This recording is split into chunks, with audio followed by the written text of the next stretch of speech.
আসসালামু আলাইকুম সুপ্রিয় শিক্ষার্থীরা, আশা করছি তোমরা সবাই ভালো আছো। আজকে আমি ষষ্ঠ ও সপ্তম শ্রেণীর পাঞ্চুয়েশন মার্কস পড়াবো। গত কয়েকটি ক্লাসে আমি প্রেপোজিশন সম্পর্কে তোমাদেরকে ধারণা দিয়েছিলাম। আজকে আমি তোমাদেরকে কিভাবে তোমরা পাঞ্চুয়েশন মার্ক ইউজ করবে এবং ভালো রেজাল্ট করবে এই সম্পর্কে তোমাদেরকে ধারণা দিব। আজকে পাঞ্চুয়েশন মার্কসের প্রথম ক্লাস, আমি দুইটা ক্লাস নেব। এটা হচ্ছে প্রথম ক্লাসে দেখো আমি একটা পেজেস লিখেছি। পেজেসটা এখানে কোনো কিছু পাঞ্চুয়েশন মার্ক ইউজ হয় নাই, ঠিক আছে, আমি একসাথে লিখে ফেলেছি। তো এটা দ্বারা বোঝা যাচ্ছে এখানে কোনো সাজানো লেখা আছে কিন্তু কোনো চিহ্ন না থাকার কারণে মনে হচ্ছে আসলে এটা বোঝা যাচ্ছে না, ঠিক আছে। তাহলে আমাদেরকে অবশ্যই জানতে হবে পাঞ্চুয়েশন মার্কসটা আসলে কি। তাহলে আমি তোমাদেরকে বলছি, তোমরা অবশ্যই মনোযোগী হবে। পাঞ্চুয়েশন মার্ক হচ্ছে এমন একটা সিস্টেম বা পদ্ধতি যা একজন রিডারকে একজন রাইটার কিভাবে তার বাক্যটি সাজিয়েছে তার সম্পর্কে ধারণা দেওয়া। যখন আমরা বিভিন্ন ধরনের কথা বলি, ঠিক আছে, তখন কিন্তু একসাথে আমরা কথা বলি না, আমরা এখানে থামতে হয়। অর্থাৎ এক্সপ্রেশন আর পজ অথবা যদি চিহ্ন আমাদের অবশ্যই ব্যবহার করতে হবে, না হলে বাক্যটা কি হবে না, সম্পূর্ণ হবে না, সুন্দর হবে না, শ্রোতারা কি শুনতে চাইবে না, ঠিক আছে। দেখো এখানে আমি পড়ছি, তোমরা দেখো, I was walking through a forest, ঠিক আছে, suddenly I heard a roar, it was a tiger, I was very afraid, I was in a fix what to do. I asked myself, what will you do? So that I found no answer. তাহলে এখানে কি কোনো ধরনের জ্যোতিচিহ্ন use করা হয় না। তাহলে আমি দেখো জ্যোতিচিহ্ন ইউজ করছি, তোমরা দেখো, তোমরা অবশ্যই লিখবে, আমি সময় দিচ্ছি, ঠিক আছে। তাই এখানে ফুল স্টপ ইউজ করেছি। এখানে দেখো সাডেনলি পাশে অবশ্যই কমা ইউজ করতে হবে। Suddenly I heard A road, ঠিক আছে, ফুল স্টপ ইউজ করেছি। I was a tiger, full stop দিচ্ছি।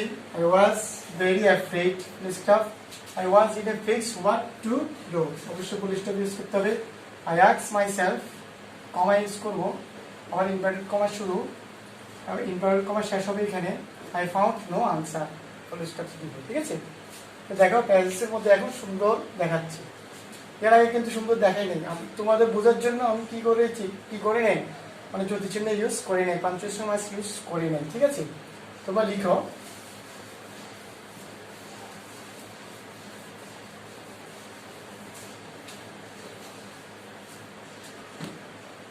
সাম কমন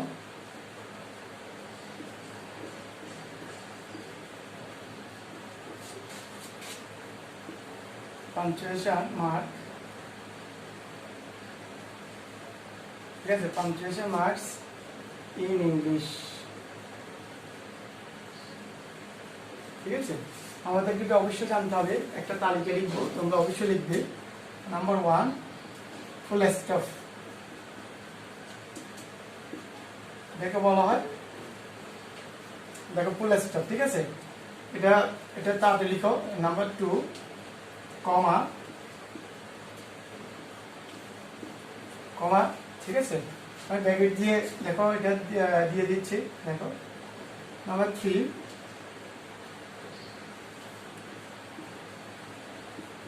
কোয়েশ্চেন মার্কস, ঠিক আছে। তাহলে এটা কিভাবে ইউজ করবে দেখো, question mark. Number 4, exclamation mark, যেটা বাংলাতে বলা হয় আশ্চর্যবোধক, ঠিক আছে। নাম্বার 5,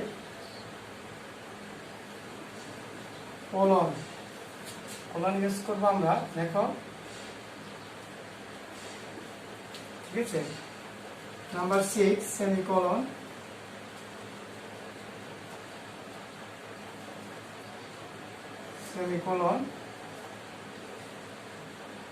ঠিক আছে, দেখো।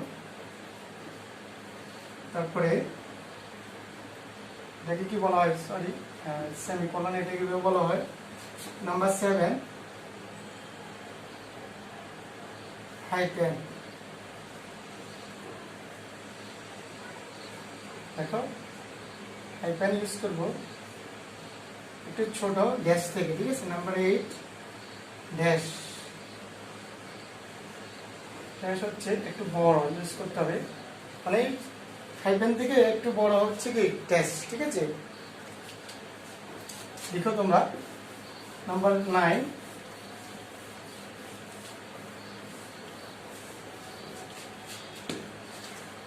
আমরা লিখবো কোটেশন মার্ক,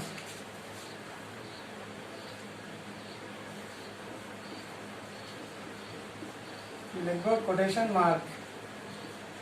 দেখো এটি ইউজ করতে কিভাবে, দেখো এটাকে বলা হয় কোটেশন মার্ক, ঠিক আছে। তারপর নাম্বার 10 অ্যাপোস্ট্রফি, ঠিক আছে। অ্যাপোস্ট্রফি হচ্ছে যখন আমরা এই চিহ্নটা ইউজ করবো এটাকে কি বলা হয় অ্যাপোস্ট্রফি। নাম্বার 11 ব্র্যাকেটস, ব্র্যাকেট সাধারণত এভাবে ইউজ হয়, ঠিক আছে। তো আমি টোটাল 11টা লিখেছি, এটা অত্যন্ত আগের চিহ্ন সম্পর্কে তোমাদের অবশ্যই জানতে হবে, ঠিক আছে। তারপরে আমরা আজকে শিখবো খুবই important use of full stop. Use of লিখবো ফুল স্টপ, ঠিক আছে। এটা খুবই গুরুত্বপূর্ণ। সবচেয়ে বেশি ইংলিশের মধ্যে সবচেয়ে বেশি ফুল স্টপ ইউজ হয় অন্যান্য পাঞ্চুয়েশন মার্কস থেকে। নাম্বার 1, এটার আগে তোমাদের একটা ধারণা দিই ফুল স্টপ কথায় ইউজ হওয়ার সম্ভাবনা বেশি। ফুল স্টপ সবচেয়ে বেশি আমরা জানি দুইটা সেন্টেন্স ছাড়া, একটা হচ্ছে কোয়েশ্চেন মার্ক আর একটা হচ্ছে এক্সক্লেমেটরি সেন্টেন্স। এই দুইটা আশ্চর্যবোধক এবং প্রশ্ন ব্যতীত আর সবগুলো ক্ষেত্রে কিন্তু কোয়েশ্চেন মার্ক বেশিরভাগ ক্ষেত্রে ফুল স্টপ ইউজ হয়, ঠিক আছে। নাম্বার 1 স্টেটমেন্ট, স্টেটমেন্ট জাতীয়, ঠিক আছে, বাক্যের শেষে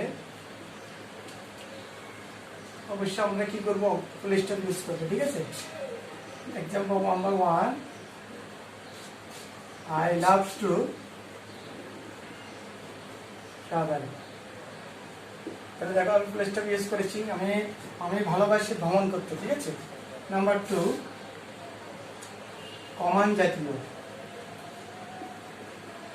ঠিক আছে। কমান জাতীয় বাক্যের শেষে অবশ্যই আমরা কি ইউজ করব ফুল স্টপ ইউজ করব, ঠিক আছে। Do the work, do the work, তাহলে কমান দেওয়া হচ্ছে, ঠিক আছে।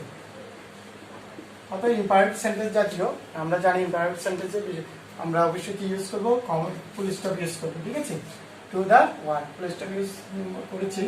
নাম্বার 3 অপটেটিভ, ইচ্ছা আকাঙ্ক্ষা প্রার্থনা আমরা যেটা বলি, ঠিক আছে। অপটেটিভ জাতীয় বাক্যের শেষে আমরা কি ইউজ করব ফুল স্টপ ইউজ করব, ঠিক আছে। Example god bless us all, ঠিক আছে। তখন আমরা এখানে কি ইউজ করব ফুল স্টপ ইউজ করব, ঠিক আছে। অপটেটিভ জাতীয় সেন্টেন্সের মধ্যে আমরা কি ইউজ করব ফুল স্টপ ইউজ করব, ঠিক আছে। Number 4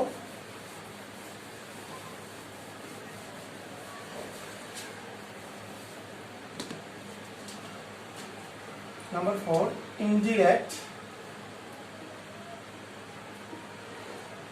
question। এর বাক্যের শেষে অবশ্যই আমরা কি ইউজ করব ফুল স্টপ ইউজ করব, ঠিক আছে। এক্সাম্পল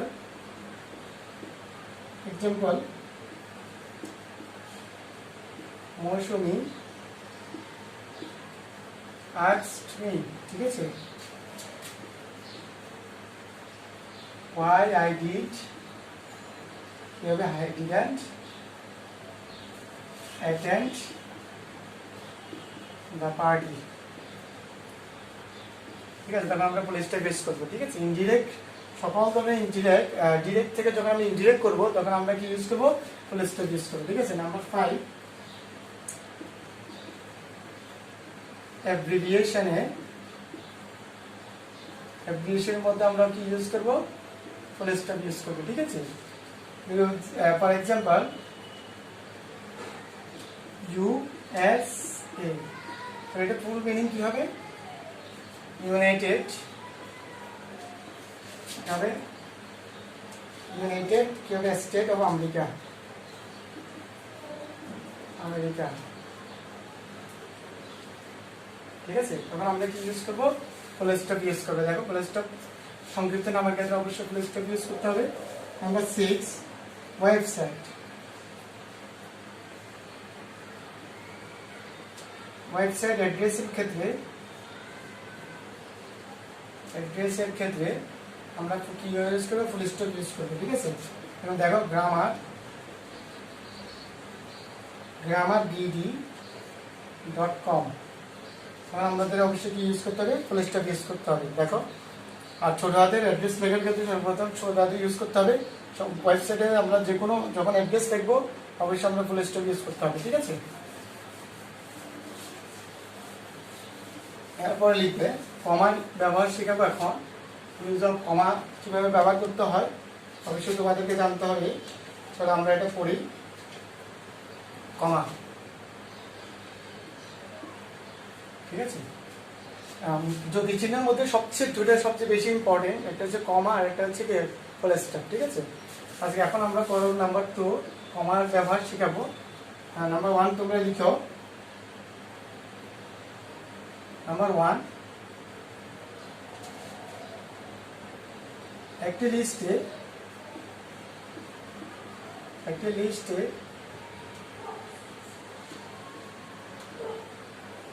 অনেকগুলো আইটেমকে আলাদা যখন করবো তখন আমরা অবশ্যই কি ইউজ করবো, কমা ইউজ করবো, ঠিক আছে। এক্সাম্পল নাম্বার 1, আমরা লিখতে পারি হি হ্যাজ 3 dogs, তারপরে লেখা যাবে 2 cats and 4 hens। দেখো আমি এখানে কমা ইউজ করবো না, যখন তিনটে একসাথে লিখবো লাস্টের শব্দগুলোর সাথে তখন আমরা কি ইউজ করতে হবে, and ইউজ করতে হবে, ঠিক আছে। He has 3 dogs, 2 cats and 4 dogs, তখন আমরা কি কয়েকটা যখন আমরা শব্দ একসাথে লিখবো তখন আমাদেরকে অবশ্যই কি করতে হবে, কমা ইউজ করতে হবে, ঠিক আছে। নাম্বার 2, রিপোর্টিং স্পেসের ক্ষেত্রে রিপোর্টিং স্পেস এরপরে অবশ্যই আমরা কমা ইউজ করবো, ঠিক আছে। এক্সাম্পল হি রিপ্লাইড, ঠিক আছে, inverted comma, he replied no need to come today, ঠিক আছে। তো দেখো রিপোর্টিং, এটাকে বলে রিপোর্টিং স্পেস, এটাকে বলা হয় রিপোর্টেড স্পেস, ঠিক আছে। রিপোর্টিং স্পেসের পরে অবশ্যই আমাদেরকে কি ইউজ করতে হবে, কমা ইউজ করতে হবে, ঠিক আছে। নাম্বার 3,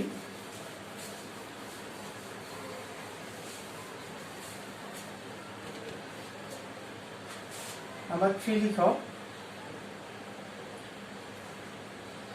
দুইটি clause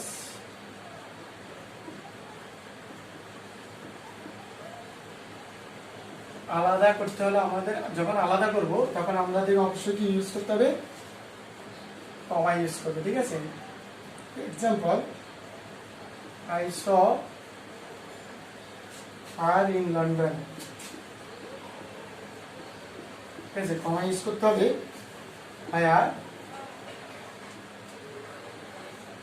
I lived for 20 years, for 20 years, ঠিক আছে। তাহলে দুটো যে ক্লজকে দেখো আলাদা আলাদা ক্লজ, হায়ার হচ্ছে রিলেটিভ প্রনাউন, ঠিক আছে। তাহলে তখন আমাদের অবশ্যই কি কমা ইউজ করতে হবে, দুটা ক্লজকে যখন আলাদা করবো তখন আমরা অবশ্যই কি ইউজ করবো, কমা ইউজ করবো, ঠিক আছে। নাম্বার 4,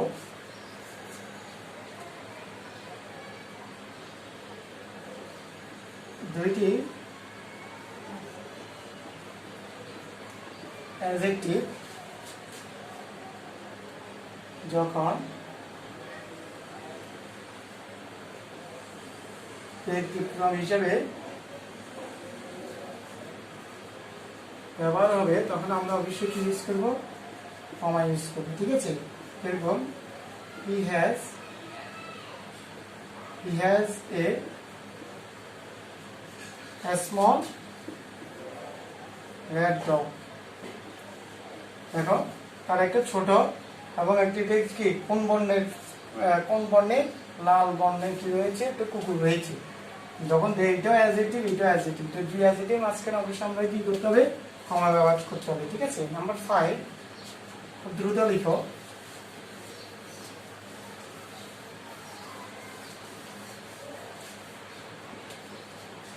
নাম্বার 5 তারিখ লেখার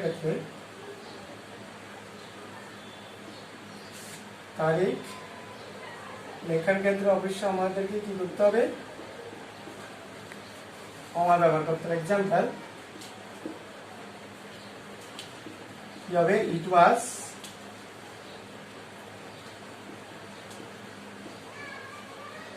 established কি হবে, অন এপ্রিল, দেখো কমা ইউজ করেছি 1992। ঠিক আছে, তাহলে দেখো তারিখের পরে অবশ্যই আর বছরের আগে অবশ্যই আমাদেরকে কি ইউজ করতে হবে, কমা ইউজ করতে হবে। ঠিক আছে, নাম্বার 6 নাম বলার ক্ষেত্রে অবশ্যই আমরা কি ইউজ করবো, কমা ইউজ করবো। তারপর যদি আমরা সম্বোধন করি, ঠিক আছে, এক্সাম্পল লিখবো, দেখো thanks a lot for your hospitality. তাহলে আমরা ইউজ করবে কি, দেখো আশরাফ। ঠিক আছে, এখন কাউকে যদি আমরা তোমাকে অনেক ধন্যবাদ, তোমার এই অতিথি পালনের কারণে তোমাকে অনেক ধন্যবাদ আশরাফ, তোমাকে অনেক ধন্যবাদ, তখন আমরা কি ইউজ করবো, কমা ইউজ করবো। ঠিক আছে, নাম্বার 7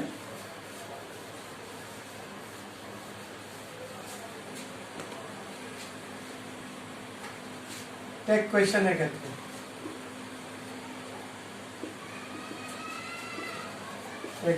ক্ষেত্রে অবশ্যই আমরা কি ইউজ করবো, কমা ইউজ করবো। ঠিক আছে, লিখো তোমরা he knows, এক্সাম্পল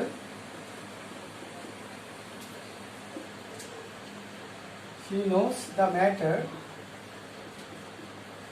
তুমি দেখো কমা ইউজ করে কষ্ট করে দিতে হবে টেক কোয়েশ্চেনে। তুমি দেখো সকল টেক কোয়েশ্চেনের ক্ষেত্রে অবশ্যই কমা ইউজ করতে হবে। তাহলে আপনি যদি টেক করি তাহলে কি হবে, ডাজেন্ট হি। ঠিক আছে, নাম্বার 8 লিখো however,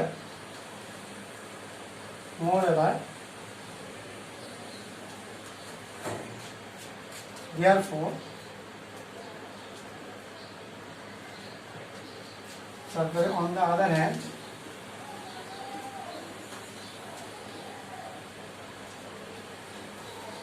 still,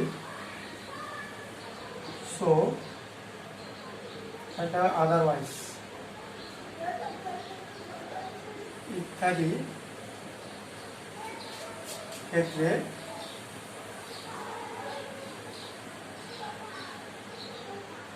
কমা ব্যবহার হবে। এগুলো হচ্ছে আজকের অ্যাডভার্ব। ঠিক আছে, অ্যাডভার্বের পরে আমরা অবশ্যই কি ইউজ করবো, কমা ইউজ করবো। ঠিক আছে, নাম্বার 1 এক্সাম্পল সো দেখো কমা, number 1 so he is a nice person। দেখো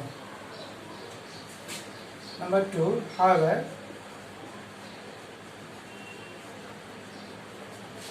he is a nice হ্যাঁ, দেখো অ্যাডভার্বের পরে অবশ্যই আমাদের কি ইউজ করতে হবে, কমা ইউজ করতে হবে। ঠিক আছে, আশা করছি তোমরা বুঝেছ। আগামী ক্লাসে লাস্ট ক্লাস পাঞ্চুয়েশনের উপরে নিব।